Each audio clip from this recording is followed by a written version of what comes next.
Hey everyone, it's Brano, and today I'm going to be talking about one of the most brutal topics us indie devs are going to have to encounter at some point, at least most of us.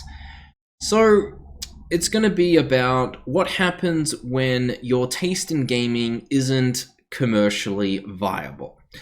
And it's tough because I think the main reason most of us get into game dev is because we want to contribute towards the greater gaming landscape.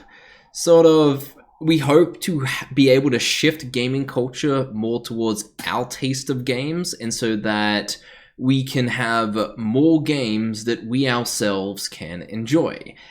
And for me, I have realized that the gamers with similar tastes to me are a pretty darn unviable audience for a small indie developer to cater to. And a large part of this is just technical limitations. I like semi-big games, so I'm never going to make an MMORPG, so yeah, I'm just not going to do that.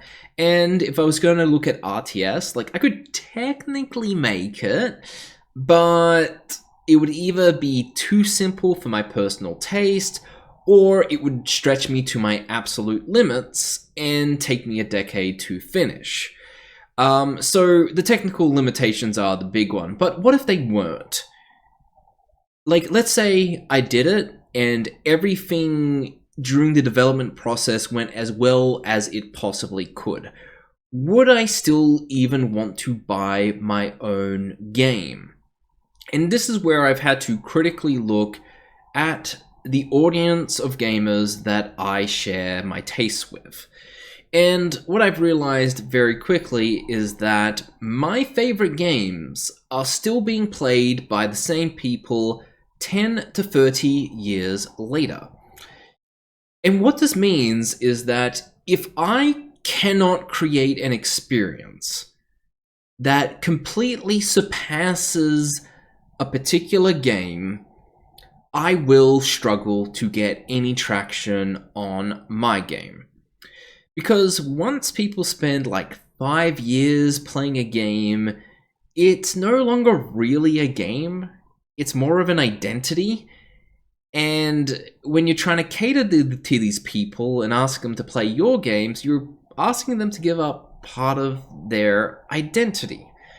And this is made even harder by something that I called acquired taste.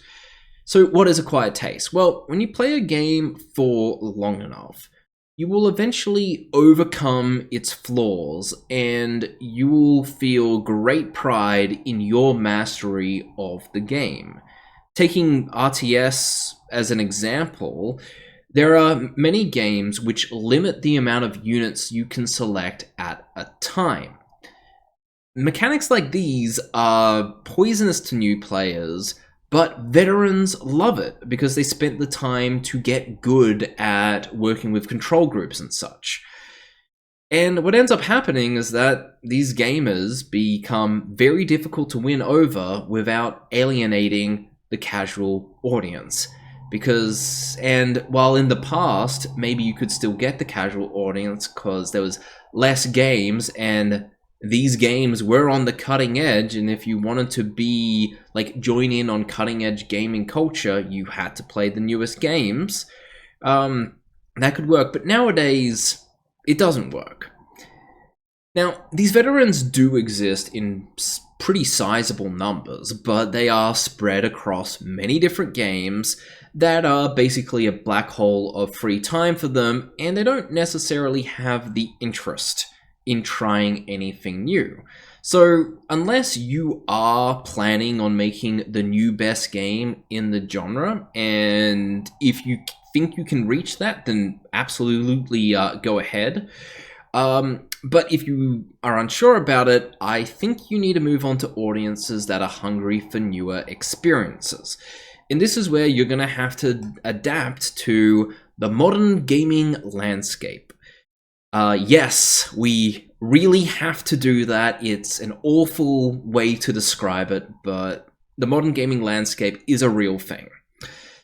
So, for us viral indies, because viral indies are an exception, most, if not all, of our potential audience is the top 4% of gaming enthusiasts.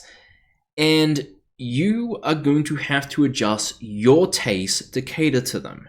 And that means playing the games that they like. And I found that the easiest way to do this is to play a lot of demos that are getting attention and that kind of YouTubers who are covering these types of games think are pretty alright. They're worth covering.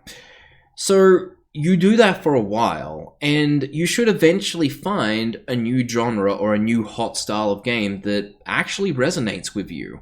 And eventually you will become a gamer like your intended audience. And this is where you start catering to the newer audience, but you also bring parts of your gaming past to the present. So it's like you bring your favorite mechanics and ideas from the older games that are now a little bit outdated into new genres which actually have the modern audience. You can improve the taste of the modern audiences. And I just think that finding ways where the old can fit in with the new is a very good way of making games as a small indie developer. And who knows, maybe you'll have some successes and maybe you'll be able to inch towards getting to a position where you can get the resources and the funding to make that spiritual successor that you always wanted. But until then, I think it's important to try to have the taste of an involved uncle rather than an unk. So that's it for me, guys. Have a good one. Bye.